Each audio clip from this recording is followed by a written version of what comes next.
morning, I am heading back to Houston. Boo. No, just kidding. I have to go back. It's going to be a very busy next couple weeks, probably about 6-7 weeks. So I'll be home. So now I'm driving my van all the way back to my apartment. And then I need to take everything out, including the bikes, and then just get all the food out, all the water out, anything perishable, anything that's going to be humid or attract mice or anything. Just kind of get everything out, get all my clothes out, all my dirty clothes and clean clothes, just take everything out, and then drive the van another 45 minutes back to the storage garage, and then take an Uber back to my house. So it's going to be a very long driving day. It's 3 hours from San Antonio, and then that's directly to my apartment, and then 45 minutes back to the garage, and then that'll be a very quick drop off, and then another hour or so back in the Uber. So I should probably get back. I'll be at my apartment at 12:30 p.m. and I should end up being back into my house about 3 hours after that. It'll probably take me maybe 30-40 minutes to unload the van. So it's pretty easy. I just take all the totes out. Everything's in a tote, so like a canvas tote from IKEA. So I can just take out the 4 totes from the cabinet, which has my clothes. I've got the dirty laundry hamper. There's some stuff I can leave in here, but I didn't take my Japanese blanket out, the bike that's hanging from the ceiling behind me, the bike that's on the back of the van, because I only have one bike rack on the car, so I can't like take the van back to my apartment, get the Uber, take the car back to I can't do it the other way around. I have to get back to my apartment first, unload everything there, and then drive back, and then put in the dehumidifier and the industrial fan, since I have free electricity in my garage like 24/7, and then that keeps the van from ever having any mold. And then I also have a ton of these charcoal packets, about 30 of them. I've mentioned these before. They're all kind of all over my dashboard, under my seats, under my bed. They're in every cabinet, and I've never had any moisture, any mold, no matter what temperature I'm ever in, whether it's really hot, really cold, or anything. I keep the airflow going, keep the max fan open. But when it's parked in the garage, because it's Texas and it's going to be the summertime, like right now, the humidity, it does make everything really kind of moldy. And I don't have a climate controlled garage. I just have an outdoor, I have a garage with a door, but it's not like an indoor climate control like you get at like public storage or something. It's just an RV storage. So all of us, we all have our fans going. So I put the big industrial fan right here, blow the airflow back there, and have the dehumidifier in front of the fan. And then I have to clean that out once a week or so. It'll fill up. So then I'll just go back and forth to the van. Luckily, there's not a lot of fixes I need to do, since we did fix the door, but I do need to figure out why the sensor still isn't catching, like why it's not working, even though we did push it closer. So there's that. But yeah, so it's been a good 2 months or so being on the road. Just epic, all the way through Utah, doing the wave, going through to Vegas a few times, flying back and forth every 2 weeks, and then going down into Arizona, and then back into New Mexico, and then like half a minute in Colorado, driving up to the Mighty 5 and doing the Mighty 5 again by accident. I mean, it's been fantastic. I've gotten to do so many of the state natural areas, the city areas, city parks, county parks. Snow Canyon State Park in St. George blew my mind. There's still so much I want to go back and do. And then going up to Bonneville Salt Flats was just fantastic. So yeah, so I spent a day or so in San Antonio. I was going to spend a few days there, but I needed to get back. I didn't really want to sit in a hotel for 3 days. Kind of boring. But yeah, so it's good to see my friend and then head out. But it's just so hard to park the van. It's so expensive to park it in downtown San Antonio that I was just like, I can't park it anywhere else except outside the hotel directly. And I was grateful that they let me park it there, but I just was like, it's going to cost me $50 a day. I might as well just go home. So, there's no point, it's just such a waste of money, to be honest. But yeah, for me to sit around in a hotel for a couple of days. So I can just go home to my house and work on my website for the nonprofit and work on my videos from home for free. But I do need to get back. I've got Harriet this weekend and the following weekend. And then during the week, she's got school activities. So it's going to be pretty busy. Go back to, busy mommy life.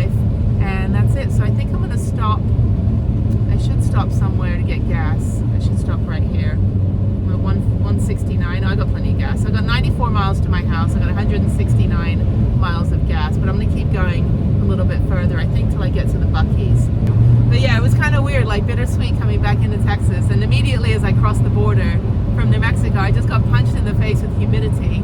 And I couldn't believe yesterday riding my bike around San Antonio on the Mission Trail, just how hot and sticky it is. So the weather's kind of crap. It's raining on and off, and I just want to get the van unpacked, you know, kind of get that window of no rain for half a minute.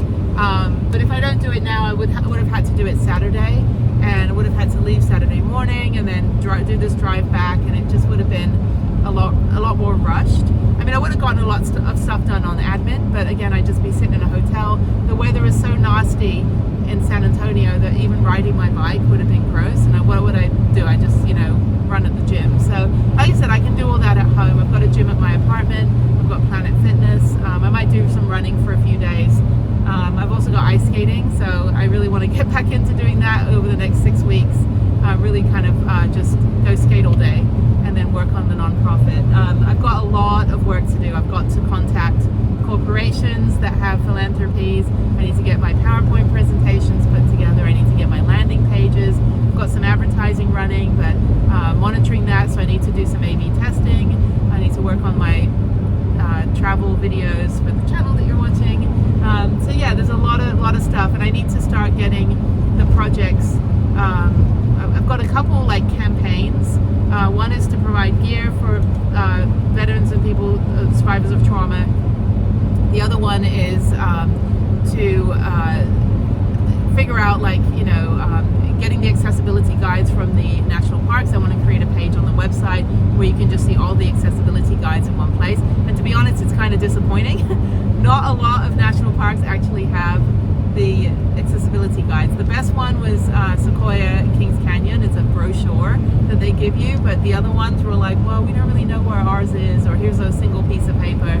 You know, it's really disappointing because we get a free national park pass as disabled, you know, and as veterans and military, but it kind of ends once you get in. It's like, well, where are the accessible trails? Where's the trail that's going to be, you know, accommodating? And sorry, I'm bouncing all over the place here for some reason. It's very, I don't know, my little holder is kind of one of those bobble heads. But yeah, so there's a lot of work to do, but I've been able to kind of organize the priority, and yeah, and it's like, thankfully, because I build websites and do apps and advertising, which I've done for, I don't know, almost 20 years, I can actually do all of that stuff myself, which actually puts more money back into the pockets of the people that we're helping versus me having to hire a social media manager, you know, or a website person. Well, I'm saving, you know, that's at least $100 grand that I'm saving. I can just do it myself, you know, for free, which is, you know, what I'm doing. So anyway, that said, yeah, I've got a lot of stuff waiting at the house. I've got the business cards, I've got the stickers.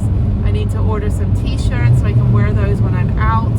I need to get the merch shop up where 100% of the profits from the merch will be put back into the hands of those that need gear and do projects and do activities.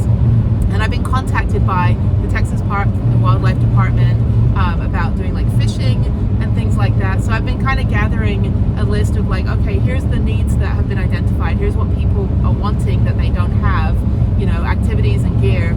And then also some of the, there's a woman who is a lawyer for veterans, like to help veterans get into a better situation, like not family court stuff, but just like, you know, helping them, you know, get through whatever legal stuff they need.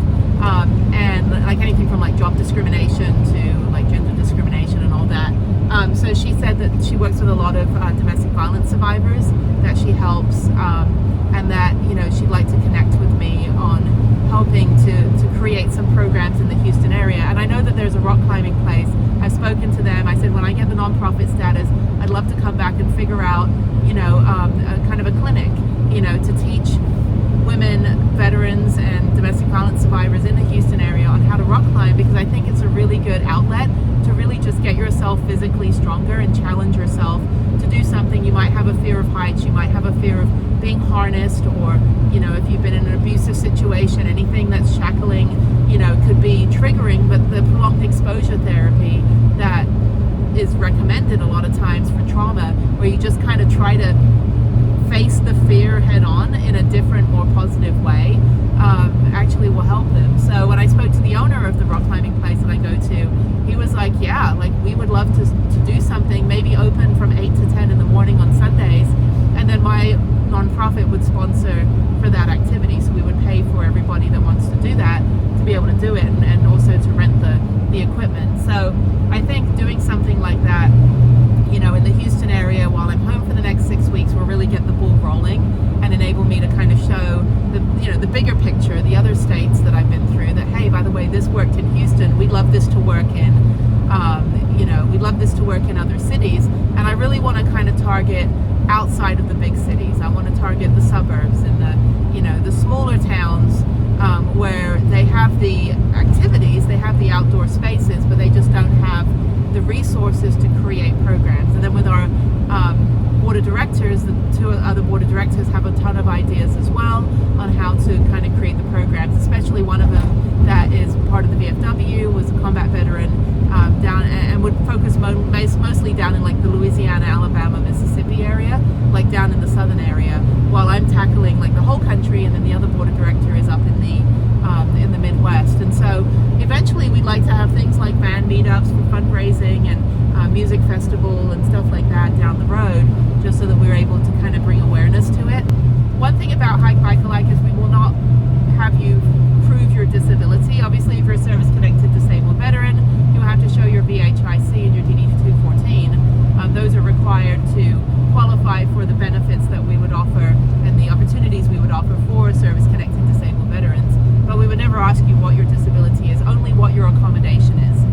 Because obviously accommodation is federally protected, and places have to reasonably accommodate somebody that's protected under Americans with Disabilities Act. So it's, you know, it's very much like if you have a service dog, nobody can ask you what disability you have, but rather what service does that dog provide.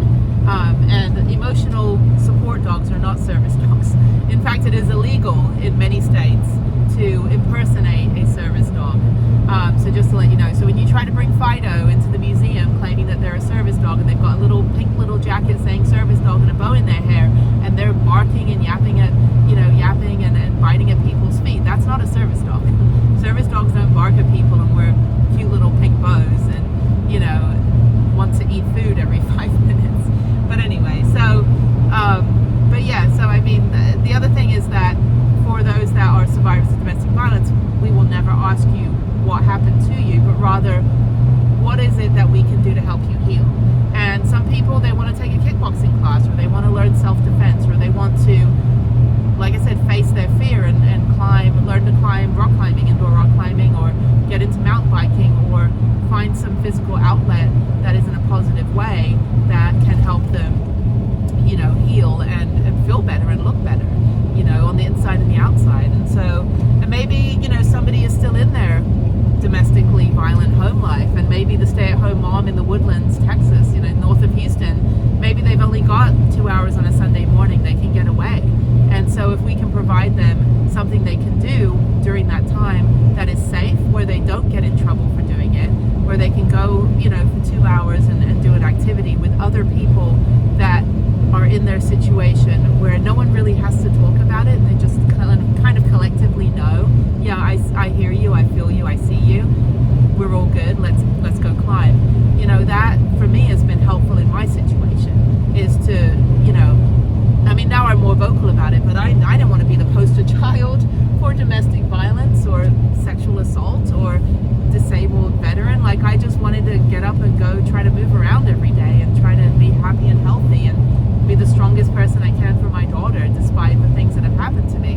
And, you know, there's a lot of people, they don't want to tell anyone what happened. They just, you know, they want to, they're not ready to, they don't know how to, and they just want to internalize it. And from there, they get so, the trauma just gets exasperated. So if there's a way to kind of just let it out in a healthy outdoor way, or through like indoor activities like rock climbing, and then have these organizations that I work with in these adventure places understand that the sensitivity behind it, how to put a harness on somebody that's a survivor of sexual assault.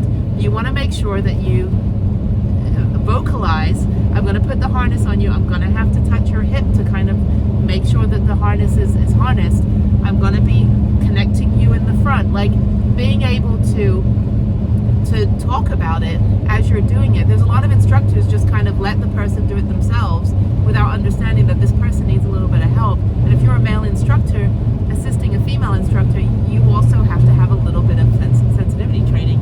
And from everybody that I talk to, every single company, every single organization, every national and state park, we're like, we are so open to doing this and making this work. We just don't know how to.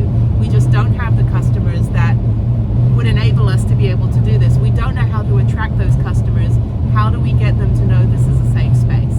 And that's where we come in. That's where Hike Bike Alike comes in. And it's not just hiking and biking, it's every other activity we can imagine. So that's the goal, is by the end of the year to get a bunch of different projects and campaigns going, and to get a good number of people out there doing things and really kind of hearing their stories about how it's helped them. And you'll see a big difference. I mean, I meet people on the hiking trails all the time. Everybody has a story why they put on the hiking boots and got out there. But if you have a spine disability or you have mobility issues and you need ultralight equipment, it's expensive. So I'm going to work with gear companies and big box stores and things to try to get the ability to get discounted or free gear, brand new free gear. Not just, I don't want to be the Goodwill where I'm just collecting used gear. I want people to have brand new nice gear at a discount or free that we can provide, so that they can have that confidence, because providing something brand new and shiny that is theirs, that they own, that they can use, can be life-changing. So that said, I'm still driving. I've got another hour and 20 minutes to get to my house. The clouds are ominous and foreboding, but I think the rain's going to hold off. And yeah, this is just straight down the 10. It's the easiest drive ever, and yeah, I appreciate it. So check out the website. I'll put the link below. And if you have any questions or any ideas or any needs, or like, hey, we need this. We really had, we had a community project we used to do in our town, but they ran out of funding. We don't do it anymore, but we'd love to pick it up again. Or we'd love to do a fishing or hunting expedition, because the Texas state parks will open their state parks throughout the year for hunting to do the population control, and which is perfectly humane. I mean, if you, whatever your thoughts are on sustainable living, it's necessary for the ecosystem as well to be able to manage the overpopulation of certain animals. And then those that hunt are able to do the field dressing and process the deer and process the elk and the other animals that they hunt, and then they can feed their family for a year. And that's the kind of like positive sustainability. So, but do you have the equipment to do that? No. Do you need the equipment? Yes. And so we will find a way to get that, and then organize these safe, trips for people that are like-minded, people that are, survivors of, combat or whatever it is, that they want to have some like-minded people that understand without everyone having to say something. Because the worst thing is when you get the virtue signaling, they just get over it, or thoughts and prayers people. It's like, great, well, I don't want to do anything either.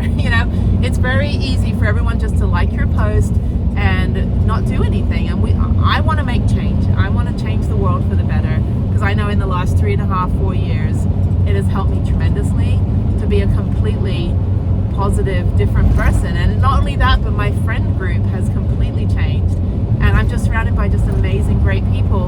And everybody, not everybody is coming out of a good situation, but everybody has made their life as great as they can. And it's because we collectively find a way to find healing in something that is as free as nature. So anyway, so that's it. So yeah, that's all me babbling. I'll see you guys when I get home, and I don't know what videos I'll do when I'm home. I guess a lot of ice skating videos and me going to the supermarket. So I don't know. I have a ton of videos to be putting out. I've got probably about 20 from the last couple of weeks. So that'll keep the channel busy. And then by the time those videos are edited and up, I'll probably be on the road again. But we'll see. I'm home for 6 weeks at least, maybe 7 weeks, maybe till the end of June for some family stuff. But we'll figure it out. But anyway, thank you. So yeah, check out my website. I'm still building all the pages out. And if you have any suggestions, fill out the form. Let me know what you think you'd like to see, or if you know of an area that needs a little bit of help. If there's a project you'd like to kind of help volunteer with, we're always accepting volunteers to help organize things, and then we'll go ahead and pay for it. So, but that's it. okay, I will see you guys on the flip side. So heading back home. Oh, the clouds are bad. The clouds are very bad. Oh, it's gonna rain. I'm gonna be soaked getting this van undone, but I gotta do it. So, all right, I will see you guys later. Bye.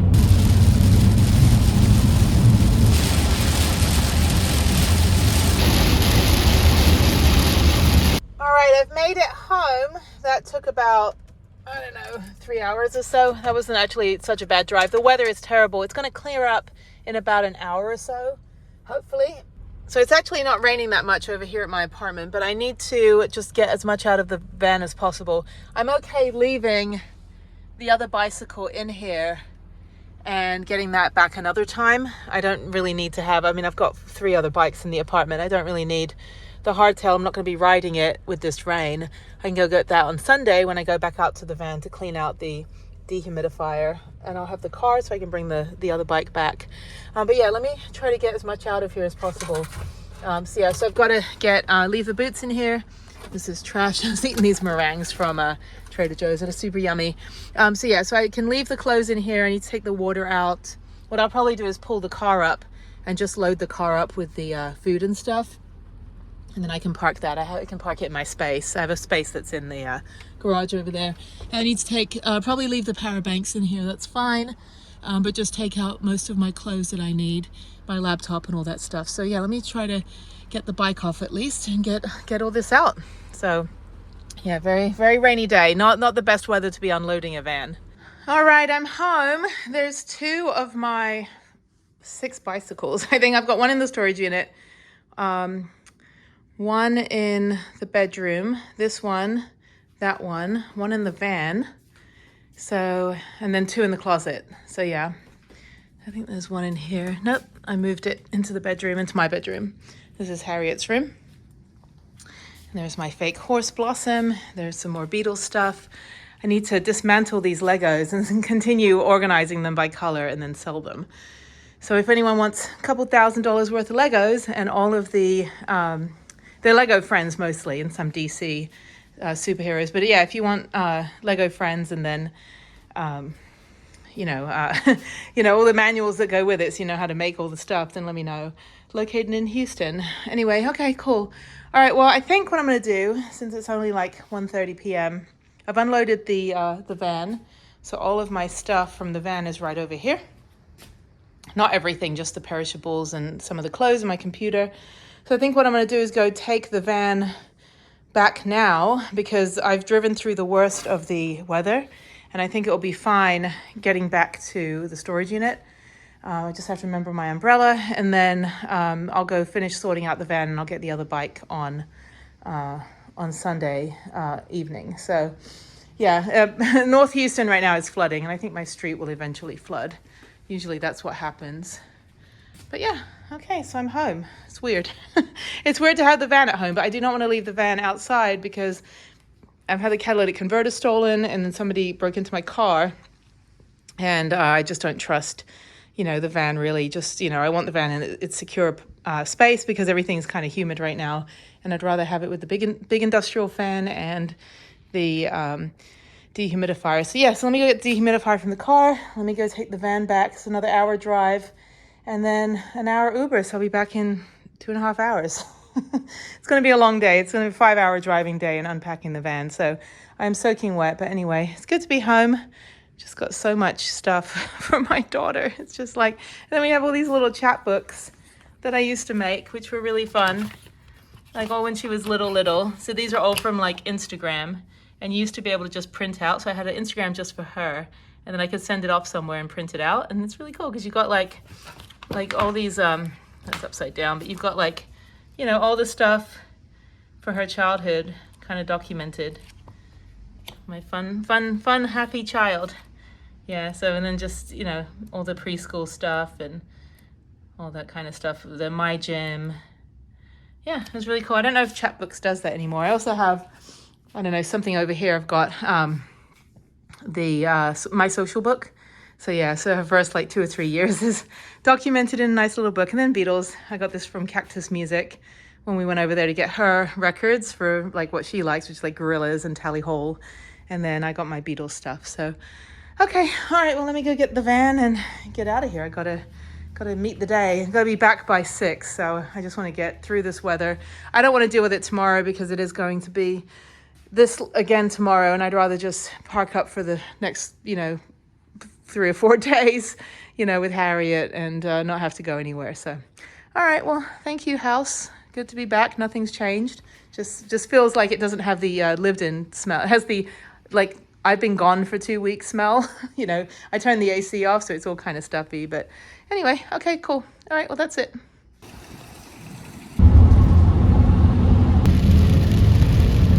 I am driving to the storage garage. The rain's picked up again, and the lightning is crazy out here. I don't know if it's going to happen while you're on camera, but oh my God, it scared crap out of me. It's like literally, I still have to walk from my storage unit to where the Uber is. So this rain, I'm over it. I'm over the rain, Houston. I'm done. Enough. And I think we're going to flood tomorrow, so that's why I want to get the van out of here and get home so I can just park up.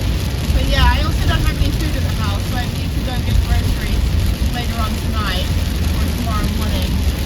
Oh my God. I'm glad to be home though. At least I don't have to do this on Saturday. So that makes it a good change. But yeah, I just want to go edit videos and work on my non-profit. I've got my stickers, which is exciting. But this is crazy. I am so over this rain. It's only like 2 o'clock in the afternoon and it's already looking like it's 5 o'clock. So, alright, well let me go pack up, put the van away, and we'll see you guys whenever. Alright, here's the garage. Okay, let's fill her up with a cargo van tiny home. Oh my God, it's so miserable and so wet. All right, I got to try to figure out how to get the gate open. It will only trigger if there's a vehicle. So hopefully somebody will drive in, or I'll have to go back and get the people behind me to drive over and trigger it so I can get out of here and get my Uber and go home, make a cup of tea. Okay, I'm free. There's a car leaving. Yay. Alrighty, I'm free. Finally. Oh my God, I'm soaking wet. So this is typical Texas. So I drove past here about 2 hours ago and it was pissing it with rain. And now I've dropped the van off. It's now sunny, hot, blue skies, drying up. I'm like, okay, this is typical Texas. So yeah, you wait 5 minutes and the weather changes, but usually it's just one extreme to another. So now it's super hot as I'm standing out here waiting for my Uber. I just want to go home. Oh my God, what a long day. But it's good. I'm glad I did this today on Thursday and not on Saturday, because I think I'd be rushing. So I also have to get the house ready for Harriet. So yeah, so anyway, okay. Oh, I'm burning up. I hate the sun. I hate being in the sun. I hate everything about the sun.